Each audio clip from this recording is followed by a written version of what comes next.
What, you have a podcast? I want to talk to your brother. Start a podcast, right? They're eating the dogs, the people that came in. They're eating the cats. They're eating the pets. I probably took a bullet to the head. Now she wants to do transgender operations on illegal aliens that are in prison. Hello, friends and enemies, and welcome to another episode of Recovery from Politics Podcast. I'm your host, Kyle Frame, and today is Tuesday, October 15th, 2024.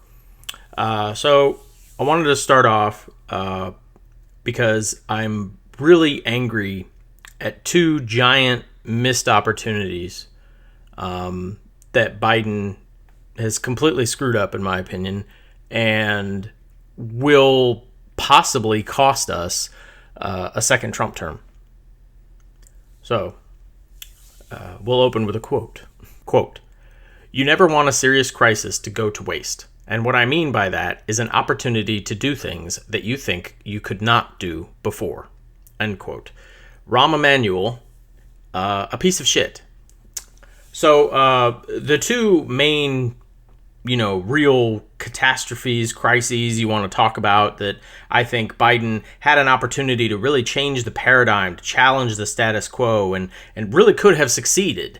And I'll start with the first one, was the economy. The evidence was clear. It is clear. That inflation you saw was not the result of supply versus demand. It wasn't caused by both Trump and Biden giving you stimulus checks. You really don't want to know how badly things would have gotten if they did not do the stimulus checks. There were two contributing factors, for sake of fairness, both caused by Trump.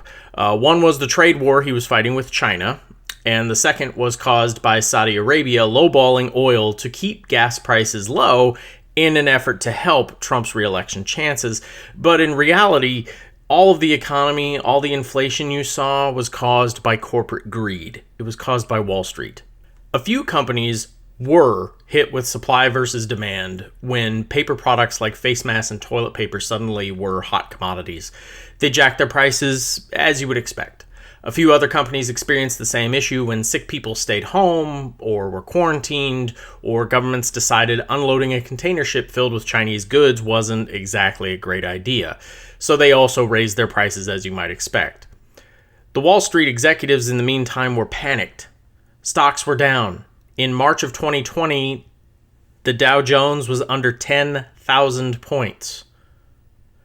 The few companies starting to bounce back were the few companies mentioned before. But Wall Street still needed a fix. They noticed that no one in the government was really watching the companies raising their prices. And they also noticed the media and the people were not blaming the companies for raising their prices. I mean, nobody's going to go to Charmin and say, "Oh my God, you raised the price of toilet paper," when the week prior there was no toilet paper at all, right? So nobody's going to get mad at them. It's a basic supply versus demand thing. It was fine. So you have Wall Street there sitting there going, wait, there are no regulatory consequences and no PR backlash? This is a win-win. Every company followed suit and everything started getting more expensive. Biden never challenged this. He didn't make this a real FDR moment.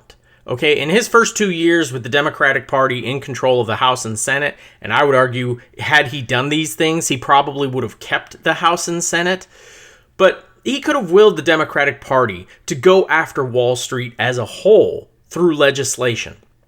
Okay, he could have strengthened existing price gouging laws from the FDR World War II era, because we did have those on the books because the World War was an existential crisis and a problem. So they created a lot of very strong price gouging laws. War profiteering used to be a thing, and it was bad. They could have increased funding to the several government agencies responsible for this kind of oversight. Instead, the only increase in government funding that was substantial was the increase to the IRS to go after tax cheats, except that never played well. It was a little like defund the police. If you're explaining, you're losing. And they had to constantly explain, no, we're not sending these agents after you. We're sending them after the rich tax cheats. And unfortunately, on Fox News and everywhere else, they just ignored the rich part and said, they're coming after you. This is Biden coming after you. And it was like, you're losing the messaging war. Okay, it it was a good idea. It needed to get done. It should have been a huge, government agency funding package, really. So that way, yeah, sure, Fox could have fun trying to sell the IRS is coming after you thing, but watch them have similar fun trying to say the SEC is coming after you. Like that's not a real thing.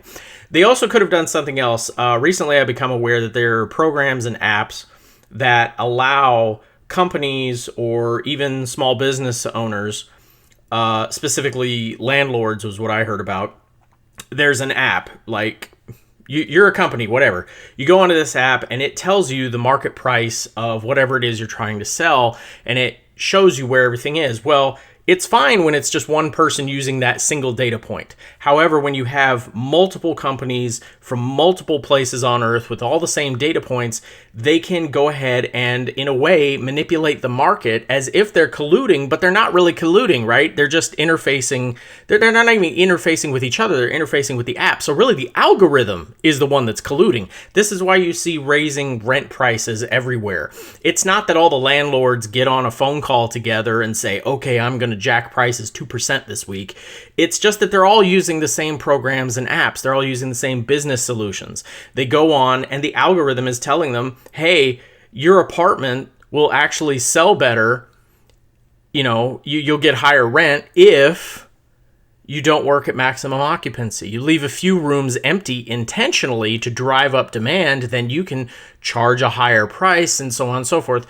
And these people are just following what the apps are doing. I imagine the same thing happened on Wall Street to a degree. Everyone got on their computers and they saw, oh, the algorithm is telling us we can jack the price up this high and it will be okay. And if it was just one company doing that, interfacing with a data point, you're fine. But when it's the algorithm doesn't care about human beings. It will jack the price of eggs up substantially. And yes, I know the egg thing was also caused by, diseased animals, so don't get on me for that. But the point is, there are mechanisms in place right now that have the illusion of collusion because it's business, because it's capitalism. There are apps, there are algorithms that go ahead and do this. And the company can sit there and be like, well, we didn't collude. We colluded with the app. The app told us people would pay this much. What do you want us to do? So we could have changed the laws. They could have at least gone after that kind of stuff and said, no, if these kinds of programs come out here and give the illusion of collusion, like if a person just walks in off the street and can't tell the difference between an app and between an entire chain of realtors colluding to gouge prices, it's collusion. Like, we can go after that. That's price gouging. We could do that. But they didn't do any of that. Now, the part I'm really going off on with this apps thing, that's just a result of a bunch of 80-year-olds running the fucking government who don't understand this is the way things work now. They still think these are all mom and pop shops just happening to do it. It's why all the fixes for the homelessness problem and everything else are falling flat on their face. They don't fundamentally understand the problem. Anyway, off of that tangent. Eventually, though, Biden did go after a few small companies to do it, yet the White House never even bothered, making those big stories. It's not like they had a huge press conference and were like, look at this, we're doing it. It's not like Biden made huge speeches talking about all the companies he did. No, he never did. They didn't try to change things when people felt the pinch in their grocery stores. I would have liked any presidential administration to take it to the Farm Bill with its billions in subsidies for foods we don't eat or foods that we do but shouldn't. Like, I was seeing a thing as like some incredible number, like 60% of agriculture doesn't actually go to humans. It goes to animals. Okay, 60% of what we grow here in the United States goes to feed, not to us. I think that's a problem. But, they didn't even attempt to tackle it. I would love them to rewrite the Farm Bill to reflect our ongoing national health crisis that is caused by our standard American diet. But nothing. Biden kept eating ice cream on camera, and his press secretary kept trying to tell us all of our burdens were in our heads, and it was a result of the hostile media telling us that shit was bad. Now, I have my own issues with the media in this country, but in a vacuum, it should be noted that they will fill the void with whatever they could find. The White House left a vacuum. They just kept saying, it's not real. What you're seeing isn't real. You don't really experience inflation. It's not happening. You're just watching too much Fox News. But I don't watch Fox News ever. I can't. I try. I have tried before, and every now and then I'll go somewhere where I have no control over the television, like a hotel lobby or something, and they will have Fox News up, and my ears just want to bleed. Like, I can't. I don't know how some people do. There's an excellent person on social media decoding Fox News, and all they do is watch Fox News all day and quote the crazy batshit that they do. I don't know how you could do it. I really don't. I envy the people that work for the comedy shows and everybody else who actually have to sit and watch Fox News all day for that kind of content. Like, I just can't. My ears bleed. I can't. And I have to assume it's the same for the people on the right. You know, if they put on Rachel Maddow, they don't hear someone who's trying to explain the issue to them. Their ears just start bleeding. Like, I get it. It's a real thing. For me, it's the stupid. For them, it's the programming. Whatever. But, you know, the White House kind of left us hanging. They just said, they kept saying over and over again, like if they kept repeating it, that it wasn't real, that we would all, you know, be broken from the spell. And honestly, if you tell the media the same thing over and over again, if you keep citing to them, look, unemployment's down, stock market's up, unemployment's down, stock market's up, unemployment's down, stock market's up, the media is going to stop printing that shit. And they're going to go find new stories. And what's a more compelling story? The White House telling us it isn't real, or an expose featuring dozens of Americans' firsthand accounts of what's happening to them? Because that's what you saw. Every Sunday paper would have a huge story about how an entire town is dying because none of them can fucking afford groceries. And yet Biden kept telling us it's not fucking real. So blame the media if you must. I blame the White House for not even trying to control the issue. They failed miserably. They just kept banging their heads against the wall. The second major crisis the Biden administration failed at, and failed to effect any change on, was obviously Israel. Within the first week after October 7th, 2023, we knew two things for certain. The IDF was, at best, just ignoring that there were civilians in Gaza, and that they were fucking liars. Okay? Remember the severed baby head story the IDF put out in the aftermath of October 7th? It never fucking happened. Biden went on a national television and said he had seen photos firsthand of severed baby heads. No one else has. Not one. The Pentagon hasn't admitted to seeing it. The press secretary says she never saw it. The White House chief of staff hasn't seen them. Apparently, Biden is the only person in the White House who can get photos directly from Israel and see them without anyone else in his national security group seeing it.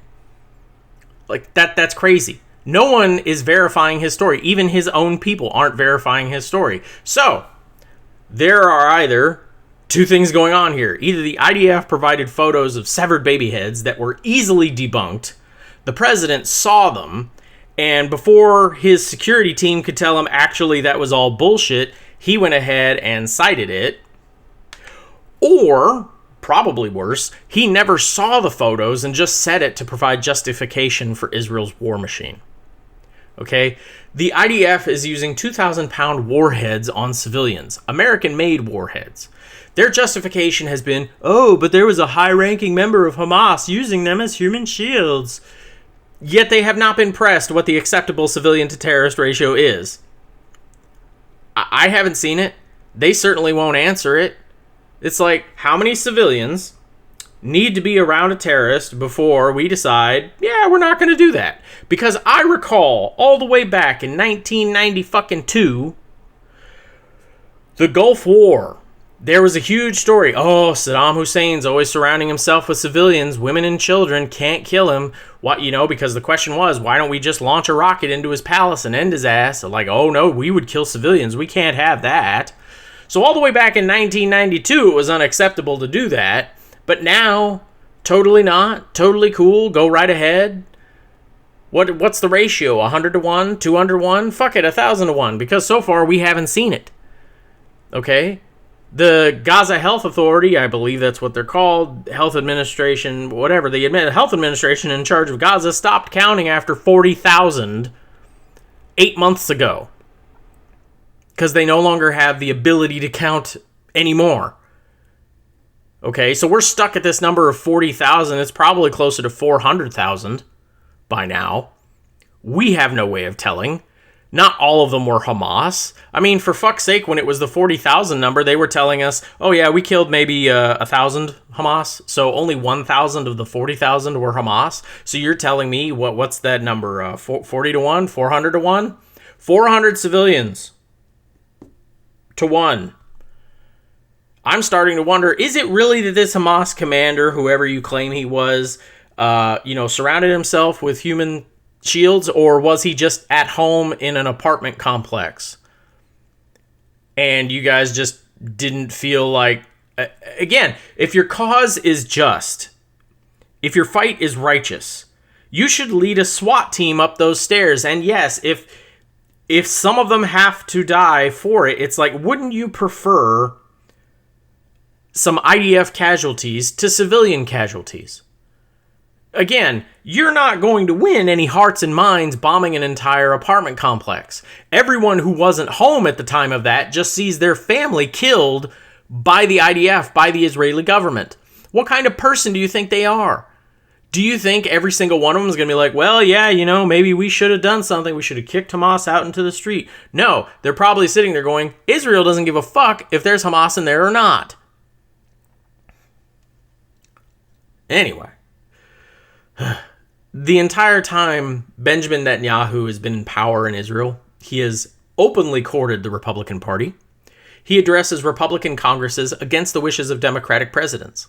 He gives interviews telling everyone whom he prefers to win in our elections. He is fervently anti-two-state solution. He refuses to cede any territory at all to Palestinians. He backs settlers in Gaza and the West Bank, ousting Palestinians from their homes. He helps fund Hamas, the most extreme of the political groups in Gaza, specifically because they are so unsympathetic as villains to the West. President Biden's approach has been complete and total abdication of any kind of oversight or restrictions on Israel. At a minimum, he could have changed the current paradigm of American-Israeli relations by merely treating Israel, this will shock you, like any other ally that America has. For example, in Ukraine, we give weapons and aid. It is all conditioned. You may have seen articles about how Ukraine cannot have access to certain weapons or cannot target certain Russian sites. Israel has no such conditions. There's a law on the books that actually says if American weapons, that they cannot be used against civilians, peacekeepers, or aid workers. Israel is the only nation on earth that gets a pass. If Ukraine was doing what Israel was, funding and weapons would be blocked. And it wouldn't require Congress to do it. The State Department would be the ones. They are the ones that decide, are you committing a genocide or not? And they get to pull that lever or not. This is how Trump, all the way back with his first impeachment, was able to extort or try to extort Ukraine. Because that money was approved by Congress. It was even signed by the president. It wasn't some hypothetical thing. That money should have gone to Ukraine, yet he ordered his State Department to hold it up until some trumped-up charges on Biden could happen. The State Department does this. So Biden could have done it all on his own. He doesn't even need his own party for this. Meanwhile, if any other country was doing what Israel was doing, the United States would not be defending them in the fucking United Nations. The U.S. blocks any kinds of resolutions, sanctions, or investigations into Israel. Many times, we will not even allow such things to come up for a vote. It's like the filibuster with United Nations, and America has one. Congrats. When the International Criminal Court says Vladimir Putin is a war criminal for what he does in Ukraine, and he must face trial, the United States praises that decision and vows to uphold it. When that same International Criminal Court says Benjamin Netanyahu is a war criminal who must face justice, the United States condemns the court's decision, promises to defund the court, and some Jewish members of Congress suggest they prosecute the court itself. Now, I'm not crazy. I like to think of myself as pretty practical, a little pragmatic. In reality, Biden forcing a two-state solution down Israel's throat would be awesome, but it isn't practical or reasonable given who we're working with. Biden doesn't have the conviction to go after Israel. He is completely radicalized in favor of them. I was hoping, I was hoping for modest progress on it. I really was. I was hoping after enough civilians were killed, after enough aid workers were targeted, perhaps after Israel themselves invaded a police station to free IDF soldiers who were imprisoned for raping Palestinians, and now Israel is firing directly at United Nations peacekeeping troops, Irish ones, white, Christians, whom in the face of Israeli orders to abandon their posts have refused. I would have thought, after all this mounting evidence and pressure that Israel is not a good faith actor, Biden would at least challenge the guy actively trying to get Trump back into office. It's an easy sell. We should treat Israel the way we do any other country on earth. They do not get a special status. They are our ally. We'll help them where we can and where it is righteous to do so, but we will not aid them in genocide, and we certainly will not aid a corrupt regime like Netanyahu's. Instead, the can has been kicked down the road. It's obvious Biden is not going to change course on Israel. If there is an October surprise, it will not be Biden suddenly announcing a massive foreign policy shift on Israel. And while I know for a fact Donald Trump will make both the economy and the Middle East worse, I have to sit here and hope that Kamala Harris will not. Thank you very much for listening. It's been fun. We're having some camera issues here, so I don't know if that'll come back anytime soon. In the meantime, thanks again. Like, share, subscribe, all that good stuff, and we'll see you next time.